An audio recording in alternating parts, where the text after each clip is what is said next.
Yan hanbo na COVID-19 na kibinupi masadong si Jenims Hospital lagi discharge tawkre Jenims ki director oiriba Dr. TH Bimo na phongorok pagi matungina mahak asi haukiba numit 13 romni sida lok khuba lahew hauba amadi sor honba wabana chingba symptom amata lakide adugi sum mathakta ahumlak test tawbuda ahumlak negative oikibani lonena ngasi asi koigi Jenims authority amadi state health directorate ki official sing amadi hari benupi masa asigi imung manung sing wari chanarba matungda mahak asi discharge tawnaba amadi another 14 days numit 13 ni amagasu mayumda home quarantine tawnaba wareba si laukhibani lonana hari numit 13 ni asigi matungda amukasu test tawkhigadawri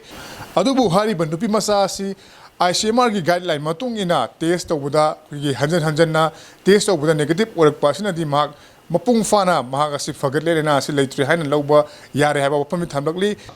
तांग कुलहुमदोइदगी Ming Chandana लेरखिबा UK दगी हलखिबि नुपि मसा असि test अहुमलक तौबदा negative ओइख्रे अदुगा मा मसासि लाइहौ लोखुबा सोर होमबा Baba करिमता लेतबसि ngasi numit 18 nimuk sure aduga mahak masanasu hayeng asi sahi amagi manungda amukta thokpa sairauba haibadu pabungda hairakpadagi pabungna ikoida amuk information tawrakpadagi ngasi asi ayuki pung 10 da ki surveillance ki team gi doctor singa aikoi gi Jenims ki wari phajana sanaraga in the presence of magi father yumda numit 13 ni di mahak home quarantine haiduna ka amada freely ma laigadabani yumgi mi singa minimum unagani unaba mi singa du aikoina yamdrabada foot ahumgi distance thamaga nungti gi mahak state ki surveillance team gi doctor singi doctor mari gi phone number माकी पाबुंग द पीखरे मकोइगे नुंगतीगी पाउ फाउंडगनी आइखोइगी जेनिम्स की site सु आइखोइगी कोविड कोर टीम की मीसिंगा पाउ फाउंडबा हाइबगी मदुगी वाखलोंदु फजन ज्ञान तानरे यामद्रबद नुमित मंगानी दी हाइड्रोक्सी क्लोरोक्विन सल्फेट ICQS असि नुमित मंगानी चाबा अमदी एजिथ्रोमाइसिन 500 मिलीग्राम नोमगी अमरक नुमित मंगानी चाबा हाइबा मसीगी पोर्टसिदा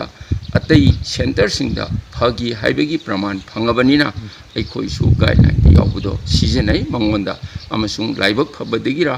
नत्रगा अखोइगी अनाबसिगी मसासिगे चानबगिरा मसीदगी मागी सिम्टोम मयामसे यामना थुना फबा हाइबदो ओइखि Jenims की अकोइबदा लैबा मफम सिंगदसु नुपि मसा से डिचार्ज तौखरबा मतुंगदा डिसइनफेक्टेंट सिंग चैथोक्तुना मरु ओइना अखोइगे सोडियम हाइपोक्लोराइड अमदी फेनाइल चिमो सिजनदुना जेनिम्स की हॉस्पिटल की अकोइबदा लैबा मफम सिंग मखा ताबा तोवान तोवानबा लेना क्यामा संदोक्तनाबा जेनिम्स अथॉरिटी अमदी फेयर सर्विस कांगमुगा कुसमनरगा हौजिक अकनबा मवोंगदा सेक्सिंग थरांग लौखली हॉस्पिटल कैंपस असी डिसइनफेक्शन तौबा डिसइनफेक्शन अखोइगी मेजर सिंग लखटपसी JNIMS hospital covid control committee अमसुंग मणिपुर फायर सर्विस अनीना अखोइ जॉइंटली अखोइ वेंचर तौजबनी असुगुंबा तंजा असुगुंबा याम मतम सिगुंबा तंजा असिदा अखोइ मणिपुर फायर सर्विस के पर्सनल सिंग अंडर लीडरशिप ऑफ अखोइगी डिप्यूटी डायरेक्टर लुसिंग बिदुना असुगुंबा तंजा असिदा सुमाइना मतम चाना अखोइगी सुमाइना डिसइनफेक्शन कापथोकपा मरुओइना अखोइगी से 2% सोडियम हाइपोक्लोराइड अमसुंग फिनाइल चिंबा कोई कापथोगा कोई सिगी डिजीज सिगी स्प्रेड तौबदा कोई प्रिवेंट तौनबा सिमा मेजर सिलखत मतम सिदा कोई फायर सर्विसना मतेंग चाउन तौबिरपगिदम आयांगना जेनिम्स की साइड दगे हानाना थागजरी मणिपुर की वैना अहानबा कोई पॉजिटिव ओइबा कोविड पेशेंट जिंग असि कोई डिस्चार्ज तौरे महाना लेरमबसी कोई अहानबदा कोई आइसोलेशन वार्ड लेरमबनी आइसोलेशन वार्ड सिदा कोई बेड तारिख खतनी अदुगा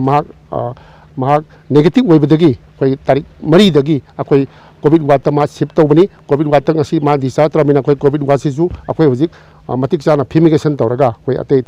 ꯑꯇꯩ ꯊꯝꯕ ꯌꯥꯅꯕ ꯑꯩꯈꯣꯏ ꯐꯤꯃꯤꯒꯦꯁꯟ ꯐꯖꯅ ꯇꯧꯔꯅꯤ ꯐꯤꯃꯤꯒꯦꯁꯟ ꯑꯩꯈꯣꯏꯒꯤ ꯁꯣꯗꯤꯌꯝ ꯍꯥꯏꯄꯣꯀ꯭ꯂꯣꯔꯥꯏꯗ ꯑꯃꯁꯨꯡ ꯗꯤꯁꯏꯟꯐꯦꯛꯇꯦꯟ ꯑꯩꯈꯣꯏ ꯐꯖꯅ ꯁꯤꯖꯤꯟꯅꯔꯒ ꯑꯗꯨꯃꯥꯏꯅ ꯐꯤꯃꯤꯒꯦꯁꯟ ꯐꯖꯅ ꯇꯧꯔꯅꯤ ꯃꯅꯤꯄꯨꯔꯗ ꯀꯣꯔꯣꯅꯥ ꯚꯥꯏꯔꯁ ꯑꯅꯥꯕ ꯃꯤꯑꯣꯏ ꯑꯅꯤ ꯂꯩꯔꯝꯈꯤꯕꯅꯤ ꯑꯗꯨꯕꯨ ꯑꯃꯗꯤ ꯔꯤꯀꯣꯚꯔ ꯇꯧꯕ ꯉꯝꯗꯨꯅ ꯉꯁꯤ ꯔꯤꯆꯥꯔꯖ ꯇꯧꯈ꯭ꯔꯦ ꯑꯗꯨꯕꯨ ꯂꯥꯛꯀꯗꯕ ꯃꯇꯝꯁꯤꯡꯗ ꯃꯤꯌꯥꯝꯅ ꯆꯦꯛꯁꯤꯟꯗꯨꯅ ꯍꯥꯏꯔꯤꯕ ꯂꯩꯅꯥ ꯑꯁꯤꯗꯒꯤ ꯉꯥꯛꯊꯣꯛꯅꯕ ꯑꯃꯗꯤ ꯃꯈꯥ ꯇꯥꯅ ꯁꯟꯗꯣꯛꯇꯅꯕꯒꯤꯗꯃꯛꯇ ꯑꯩꯈꯣꯏ ꯃꯁꯦꯟ ꯑꯃꯒ ꯀooperate ꯇꯧꯅꯗꯨꯅ ꯍꯥꯏꯔꯤꯕ ꯂꯩꯅꯥ ꯑꯁꯤ ꯃꯅꯤꯄꯨꯔꯗ ꯃꯈꯥ ꯇꯥꯅ ꯁꯟꯗꯣꯛꯇꯅꯕ ꯑꯃꯗꯤ ꯂꯝꯗꯝ ꯑꯁꯤꯗ ꯑꯩꯈꯣꯏꯒꯤ COVID-19 ꯐ꯭ꯔꯤ ꯁ꯭ꯇꯦꯠ ꯑꯣꯏꯅꯕꯒꯤꯗꯃꯛꯇ ꯂꯩꯉꯥꯛꯅ ꯂꯧꯈꯠꯂꯛꯂꯤꯕ ꯊꯧꯔꯥꯡꯁꯤꯡ ꯑꯁꯤꯗ ꯑꯩꯈꯣꯏ ꯃꯤꯌꯥꯝꯅ ꯃꯇꯦꯡ ꯄꯥꯡꯕꯒꯤ ꯇꯉꯥꯏꯐꯗꯕꯗꯤ ꯑꯗꯨꯃꯛ ꯂꯩꯔꯤ ꯀꯦꯃꯦꯔꯥ ꯄꯔꯁꯣꯅꯦꯜ ꯇꯦꯕꯤꯒ ꯂꯣꯏꯅꯅ ꯄꯥꯎꯝꯖꯔꯤꯕ ꯑꯩ ꯀꯤꯇꯃꯌꯨꯝ ꯄ꯭ꯔꯦꯝꯆꯥꯟ ꯏꯝꯄꯦꯛ ꯅ꯭ꯌꯨꯁ ꯏꯝꯐꯥꯜ